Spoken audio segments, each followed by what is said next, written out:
নমস্কার, কেমন আছেন সবাই? মধুমিতার আবারও একটা নতুন ব্লগে আপনাদের জানাই অনেক অনেক স্বাগত। গতকাল থেকে শুরু হয়েছে প্রচণ্ড বৃষ্টি।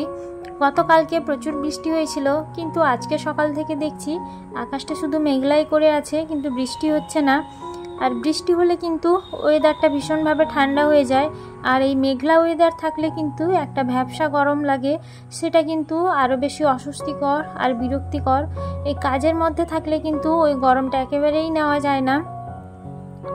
তো এদিকে সকালে ঘুম থেকে উঠে কাজকর্মগুলো টুকটাক করে শেষ করে ফেলেছি। বৃষ্টি আসার ভয়ে সকাল সকাল তাড়াতাড়ি করে কাজকর্মগুলো শেষ করে নিয়েছি। কয়েকদিন হলো ভিডিও দিতে পারিনি, কারণ আমার প্রচণ্ড গ্যাসের সমস্যা হচ্ছে, আর পেটের মধ্যে মনে হচ্ছে যেন কিছুটা লঙ্কা কোথাও লেগে গেলে যেমন যেভাবে জ্বালা করে, পেটের মধ্যে ঠিক সেইভাবেই জ্বালা হচ্ছে। কিছু খাবার খেয়ে নিলে তখন ঠিক হয়ে যাচ্ছে, আবার যখন খিদে পাচ্ছে তার আগে আগে ঠিক ওইরকমই শুরু হয়ে যাচ্ছে। তো সেই জন্য ঠিকমতো এখন রেগুলার ভিডিও দিতে পারছি না। আসলে শরীরটা ঠিক না থাকলে কিন্তু কোনো কাজেই একেবারে মন বসে না, আর আপনাদের সামনে যখন কোনো ভিডিও রিপ্রেজেন্ট করতে হয় সেটা কিন্তু অনেকটা সময় লেগে যায়। ওই ভিডিওটাকে সম্পূর্ণভাবে তৈরি করতে প্রায় 3-3.5 ঘন্টা তো লেগেই যায়। একটানা তো ওইভাবে আর কাজ করতে পারি না। সারাদিনে যখন একটু একটু সময় পাই তার মধ্যেখানে এডিট করে নিই, কিন্তু দুদিন শরীরটা এতটা পরিমাণে অসুস্থ, তো তখন মনে হচ্ছে যে যখনই সময় পাচ্ছে মনে হচ্ছে একটু নিজের মতো করে থাকি বা একটু শুয়ে পড়ি, তাহলে হয়তো ভালো লাগবে।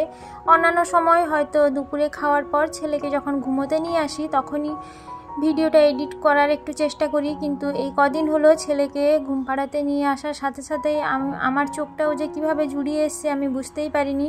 আর সকালবেলা ঘুম থেকে উঠতে যেমন দেরি হয়েছে, সেরকম রাত্রেবেলা আর আমি জাগতেও পারিনি। আর এদিকে বৃষ্টির ওয়েদার, সেই জন্য সবার একটু আবদার হয়েছে চাউমিন বানানোর জন্য। ছেলেও সকাল থেকেই বায়না করেছে, মা আমাকে নুডলস বানিয়ে দাও। তো সেই জন্য সবার আবদার রাখতে একটু অল্প করে চাউমিন বানিয়েছি, কিন্তু আমি এর একটা বিন্দু মাত্র খাবো না, কারণ এটা খেলে আর আমায় দেখতে হবে না। ভাবছি কয়েকদিন একটু সেদ্ধ সেদ্ধ খাবার খাবো, দেখি সমস্যাটা সমাধান হয় কি না। আসলে শরীর আছে, অসুস্থ হবে, কিছু করার নেই, কিন্তু একটু যত্নাতি অবশ্যই শরীরের করা দরকার। তা না হলে কিন্তু একেবারে যখন অসুস্থ হয়ে পড়বে তখন কিন্তু ভীষণই সমস্যায় পড়তে হবে। আবার যাদের এরকম ছোট বাচ্চা আছে, যে সমস্ত বাচ্চা একেবারে মায়ের উপর নির্ভরশীল, মা ছাড়া হয়তো কোনো কিছুই বোঝে না, তাদের ক্ষেত্রে কিন্তু ভীষণই অসুবিধা হবে।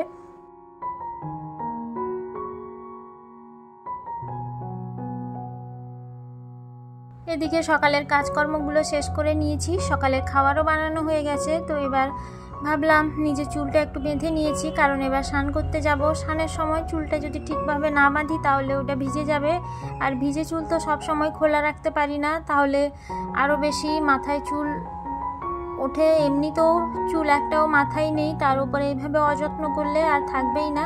তো স্নান করতে যাওয়ার আগে ভাবলাম বিছানার চাদরটা একটু চেঞ্জ করে যাই, তাহলে একবার ওটাকে নিয়ে কেচে ধুয়ে দিতে পারবো।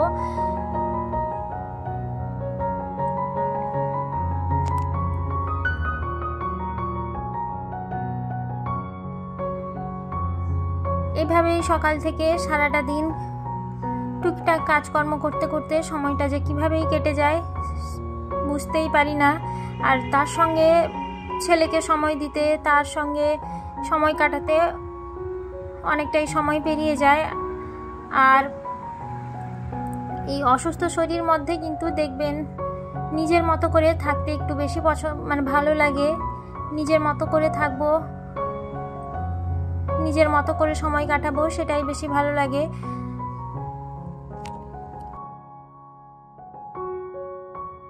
আসলে এই গরমের জন্যই শরীরটা এইভাবে খারাপ হয়েছে, কারণ যখন আমি রান্না করতাম তো রান্নার সময় আমার এতটা পরিমাণে ঘাম হতো যে মনে হয় যেন আমি স্নান করে এসেছি। তো সেই তুলনায় আমি জলটা খাইনি, তো সেই জন্যই আমার সমস্যাটা হয়েছে।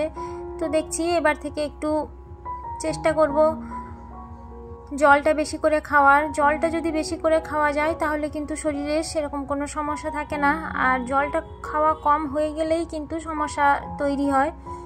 এদিকে রান্না করতে যাওয়ার আগে ভাবলাম ঘরের কিছু জিনিসপত্রগুলো ডাস্টিং বাকি আছে, ওগুলোকে ক্লিন করে নেব।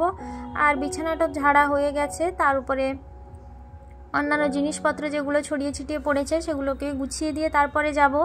কারণ আজকে যেহেতু বৃষ্টি ওয়েদার, তো ওই জন্য বাইরের কাজকর্ম তেমন কিছু নেই, সবই ঘরের মধ্যে করব। সেই জন্য আজকে হাতে একটু টাইম পেয়েছি এই সমস্ত কাজকর্মগুলো করার। বৃষ্টির দিনে কিন্তু একটা সুবিধা হয়, বাইরের কাজ মানে ধরুন যেহেতু আমি গ্রামে থাকি, তো ওই জন্য গ্রামে থাকলে বাইরের অনেক কাজ থাকে, ঘরের ভিতরকার ছাড়া। যারা শহরে থাকেন তারা শুধু চার দেওয়ালের মধ্যেকারই যে সমস্ত কাজকর্ম সেগুলোই করেন। কিন্তু আমাকে যেমন বাইরে আমাদের বাগান আছে, বাগানের প্রচুর পরিমাণে ঘাস হয়, বৃষ্টির সময় তো প্রচুর ঘাস হয়, ওই ঘাসগুলোকে সব তুলে তুলে পরিষ্কার করতে হয়। আর বাইরেরটা ঝাড় দিয়ে পরিষ্কার করতে হয়। ছেলে যেহেতু সবসময় ঘুরে বেড়ায়, ওইদিকে খেলা করে, আর এই সময় তো সাপখোপের উপদ্রব হয়, সেই জন্য একটু পরিষ্কার করে রাখার চেষ্টা করি। আরও নানা রকমের কাজকর্ম তো আছেই। তো এদিকে জামা কাপড়গুলো শুকনো ছিল, তো সেগুলোকে তুলে এনে রেখেছিলাম, আর ভাঁজ করা হয়নি, তো ভাবলাম এগুলোকে ভাঁজ করে রেখে তারপরে যাব। কারণ দিনের শেষে প্রত্যেকটা মেয়েই চায় তার ঘরবাড়ি যেন সুন্দরভাবে গোছানো সাজানো এবং পরিপাটি হয়ে থাকে, তাহলেই দেখবে সারাদিনের যে একটা সমস্ত কাজ করার পর একটা ক্লান্তি ভাব আসে, সেটা কিন্তু এই গোছানো সাজানো পরিষ্কার ঘর দেখলে কিন্তু একেবারেই চলে যায়। মনে হয় যেন যে না, সারাদিনে আমি কিছু করতে পেরেছি। তো এদিকে স্নান করে ঠাকুরের পুজোটা আমি সকালেই দিয়ে দিয়েছিলাম। তো এখানে আর গোপালকে একটু দুপুরে দিকে খাইয়ে দিয়েছি, এখন প্রায় 11:30 12টা মতো বাজে। গোপালকে খাইয়ে দিয়ে তারপরে এবার এসছি রান্নাঘরে রান্না করতে। তার মধ্যিখানে সবজিটাও কেটে রেখে গিয়েছিলাম। সকালে ঘুম থেকে উঠে বাসি জামা কাপড় চেঞ্জ করে বাড়ির যে সমস্ত বাসি কাজগুলো থাকে সেগুলো শেষ করে একটু স্নানটা করে নিই, মানে গা হাত পা একটু ধুয়ে নিই, তারপর জামা কাপড়টা চেঞ্জ করে গোপালকে একটু খাইয়ে দিই। আর বাদ বাকি যে ঠাকুরের পুজো থাকে, তুলসী তলায় জল দেওয়া, ওগুলো সব কমপ্লিট করে নিই। আর দুপুরে গোপালকে খেতে দেওয়ার জন্য ওই 12টার দিকেই দিই ঠাকুরকে খাওয়ার, 11টা 11:30 কিংবা 12টা, যেদিন যেরকম সময় হয়। তো তারপরে আবার ভালো করে স্নান করে গোপালকে খাইয়ে তারপরে আমি রান্না করতে যাই। দুপুরে রান্নাটা একটু দেরি হয়ে যায় করতে, এই জন্যই আসলে রান্না টান্না করে এসে আবার দুপুরে খেতে দিতে অনেকটাই টাইম চলে যাবে, মানে দেরি হয়ে যাবে, সেই জন্য কী করি রান্নার আগেই দিয়ে দিই। আর এইসব মাছ মাংস এসব পেঁয়াজ রসুন হাত করে সেই হাতে আবার ঠাকুর ঘরে যেতেও ইচ্ছে করে না। তো এদিকে রান্না প্রায় কমপ্লিট, শুধু মাছের ঝালটা হবে, তাহলেই হয়ে যাবে। বন্ধুরা, আমার ব্লগ আপনাদের কেমন লাগছে অবশ্যই আমাকে কমেন্ট করে জানাবেন। আর আমার ব্লগ যদি আপনাদের কোথাও একটুও ভালো লেগে গিয়ে থাকে, তাহলে আমি আপনাদের কাছে অনুরোধ জানাবো আমার চ্যানেলটিকে সাবস্ক্রাইব করে আমার পাশে থেকে যাওয়ার জন্য। যারা যারা এখনও পর্যন্ত আমার চ্যানেলটিকে অলরেডি সাবস্ক্রাইব করেই ফেলেছেন, তাদের প্রত্যেককে আমি জানাবো অসংখ্য ধন্যবাদ। আপনারা এইভাবেই আমার সাথে থাকুন, পাশে থাকুন, যাতে আমি আমার স্বপ্ন পূরণ করতে পারি।